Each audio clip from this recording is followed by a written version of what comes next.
എല്ലാവർക്കും സ്വാഗതം. ഇന്നത്തെ പത്തരമാറ്റ് എപ്പിസോഡ് റിവ്യൂവിലേക്ക്. വീഡിയോ ഇഷ്ടമായാൽ ലൈക്കും സബ്സ്ക്രൈബും ചെയ്യാൻ മറക്കല്ലേ. ഇന്നത്തെ എപ്പിസോഡ് മുഴുവൻ കോടതി ഡ്രാമയും കുടുംബ സംഘർഷങ്ങളും നിറഞ്ഞതായിരുന്നു. ആദ്യമായി കാണിക്കുന്നത് അനാമികയും അച്ഛനും അനിയുടെ വീട്ടിൽ വന്ന കാര്യം. അവരെ വീണ്ടും അവിടെ നിന്ന് അപമാനിച്ചു പറഞ്ഞേക്കുകയാണ്. ഇത്തവണ മുത്തശ്ശി നേരിട്ട് അനാമികയെ അടിക്കുന്നതുവരെ കാര്യങ്ങൾ എത്തുന്നു.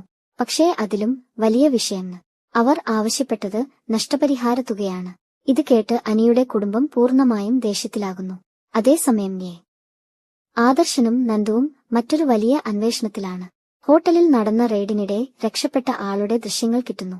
പക്ഷേ മുഖം മുഴുവൻ മറച്ചതിനാൽ തിരിച്ചറിയാൻ പറ്റുന്നില്ല. ഇവനാണോ കിങ് കോബ്ര? അതാണ് ഇപ്പോഴത്തെ വലിയ സംശയം.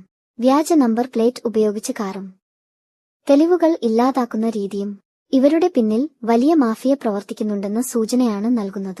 പിന്നീട് കോടതി സീൻ. അനാമികയും അനിയും ജഡ്ജിയുടെ മുന്നിൽ എത്തുന്നു. അവിടെ അനാമിക കരഞ്ഞുകൊണ്ട് പറയുന്നത്, എനിക്ക് ഡിവോഴ്സ് വേണ്ടായി, അനിയോടൊപ്പം ജീവിക്കണം. ഇത് കേട്ടപ്പോൾ ജഡ്ജിയും ഒന്ന് സോഫ്റ്റ് ആകുന്നു.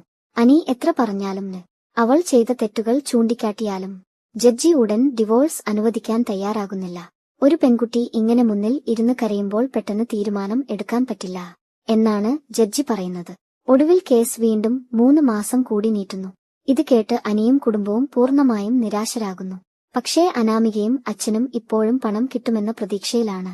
ഇനി ചോദ്യം ഒന്ന് മാത്രം, അനാമിക ശരിക്കും മാറിയോ അതോ ഇതെല്ലാം മറ്റൊരു കളിയാണോ? 3 മാസം കഴിഞ്ഞ് കോടതി എന്ത് തീരുമാനിക്കും? അടുത്ത എപ്പിസോഡുകൾ കൂടുതൽ ഇമോഷണലും സസ്പെൻസും നിറഞ്ഞതായിരിക്കും.